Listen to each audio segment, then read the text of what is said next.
Good. Ellie, you ready? She is not that excited to go. Anyway, there's Ellie and Eva. Look at you. Hello and welcome to another Kyle Connor YouTube channel video. It's cold and windy here in Fort Collins, and I've got the Rivian backed up to the garage. I'm going to show you what we're doing today. My friend Drew, who owns Martian Wheels, just moved into a new house. I happen to have an extra Powerwall laying around, and I thought, oh, we should put that at Drew's house. So I think that's kind of the plan. He might buy a few more to expand the system, but I've got the gateway, all of the hardware stuff, and the Powerwall. And it's one of those red ones that I guess everyone signed. It was from the Tesla referral program years ago. I hope, A, it's still alive and everything is good. Maybe we'll do an update video in the future, but at least for today, we're gonna transport it out of my garage all the way down south of Denver, about an hour and a half from here, over to Drew's house. We'll take the Rivian R1T. The thing's really heavy, so Timon has come up. He's been driving the Model 3, which is on the other side of Judy, with the brand new suspension, just sort of shaking down the car, making sure it's all good. I've got the Rivian lowered all the way, so it's easier to put the Powerwall in the back because it is not light.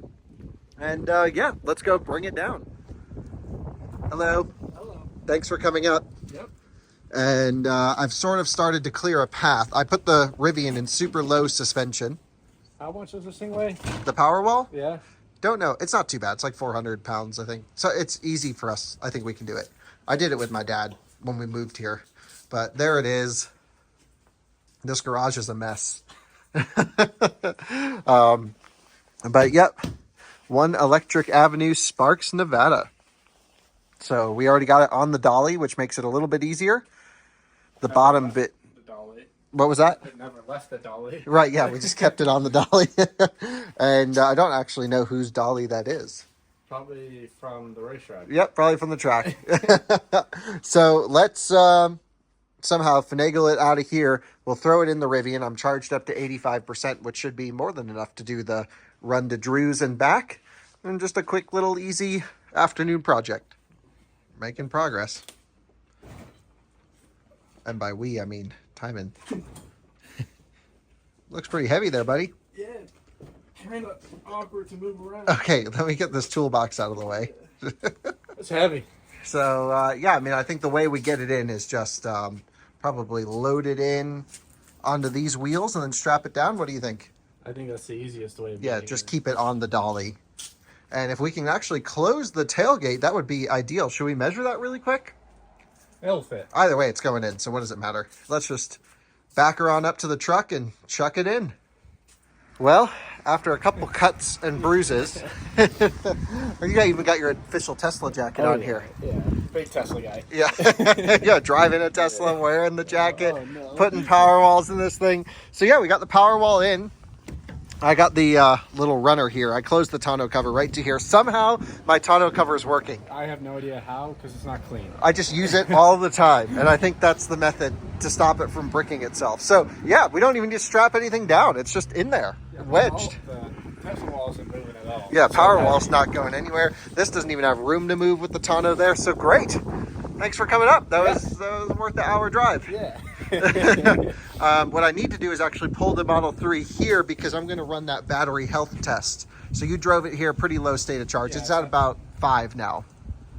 So we'll back it in here. We'll hit the battery health test and it'll drain it to 0 and then full charge it. I'm thinking about putting it in the garage to do it so it stays warmer. Probably would help. Yeah, I think that'll help. So, all right, maybe you can move those that way and I'll pull the 3 in and this out. Yep. And let's do it. All right, so we have 92 miles, hour and 44 minutes to get down there. Should be pretty good. Ellie, you ready? She is not that excited to go. Anyway, let's hit the start button. Let's throw this thing in drive. Oh, gotta turn Bluetooth on, then we can go. And everything's just a mess. We gotta clean everything. The whole garage needs to be cleaned. The cars need to be cleaned. That is a project for next week, but let's hit the road. Just so much traffic here in Colorado. It is brutal. The I-25 trek. I do this pretty much every day down to Denver and back. It's so brutal, but at least we're getting pretty good efficiency even though it's cold. Let's take a look.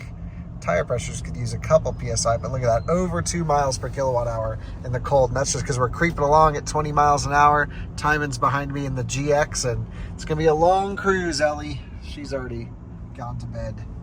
Anyway, let's keep just inching our way down to Denver. Looks like there are some Rivian Adventure Network chargers over here in this park. That's pretty cool. Hadn't seen those. I think those are just the level 2 units. That would be my guess. Yep, because it's just got one lightning bolt. But still pretty cool to see them, and right over there, so you can throw the truck over there, go for a walk, and get 48 amp charging. Pretty sweet. All right, here we are backing in. On the way in, we may as well slam the suspension. So let's do that. Sport, lowest, back to the camera, and that way it'll slam itself. Ellie, do you almost just fall down there? Ellie is okay in the car, but maybe not always the best. And there's the Model 3. So we'll back it up to about here, and then we can pull it out. Timon should be here soon. Okay, unloaded. Time to kind of break into it a little bit here. Okay, let's see what it all looks like underneath. Make sure it's still In one piece. in one piece. And is it upside down? I don't know. I don't think so. Wow, looks amazing. Yeah. Watch there actually not be a Powerwall in there. What is so this is your mounting bracket? Yep.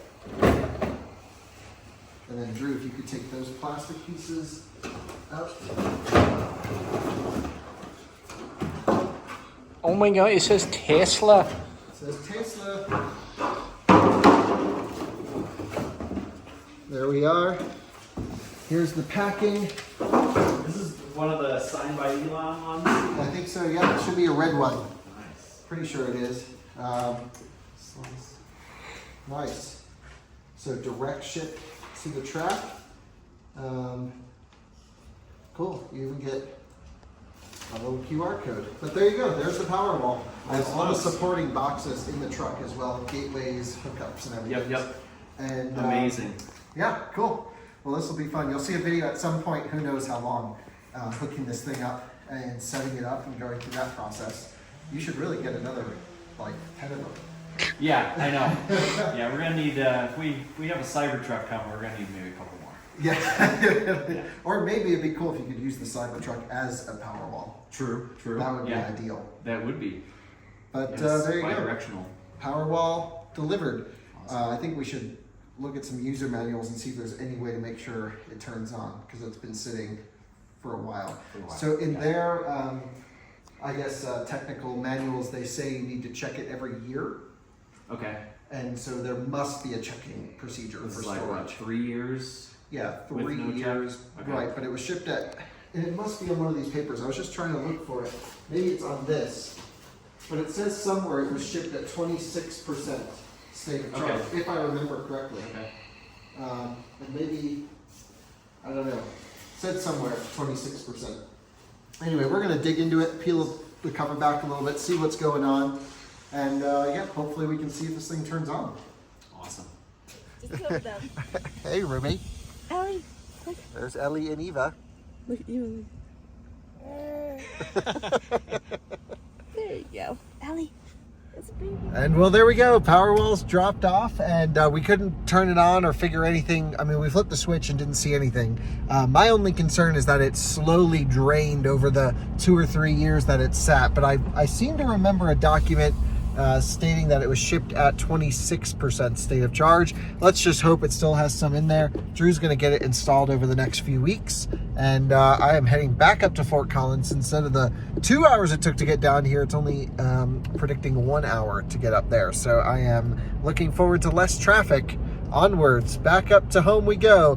Beautiful views off in the distance here, and yeah, well, thanks for watching another Kyle Connor YouTube channel video. Hopefully they're not all this boring, but there we go. That's what's going on with the Powerwall, and hopefully we'll have a video to you soon, installing it, getting it set up, and figuring out how it all works. And we have arrived home. Just thought you guys would get a kick out of this as usual. 3% state of charge. We were in turtle mode, but I put it in park. I have to move the leaf out of the way, let the Tesla finish charging, maybe a few more hours, and then I can get this on a charge. I really don't want to leave it at this low state of charge when it's cold outside, so I think we'll probably go out to a restaurant that has a charger so we can at least get it off of the bottom voltage here. But yeah, very successful trip. Let's take a look. I did log a trip meter, 200 miles on the nose, 2 miles per kilowatt hour. We used pretty much 100 kilowatt hours. And yep, good thing I charged it up to 85%. I don't expect any long trips coming up, so I'll set it back to 70. And that was really perfectly planned. This really has more than enough range for what I need.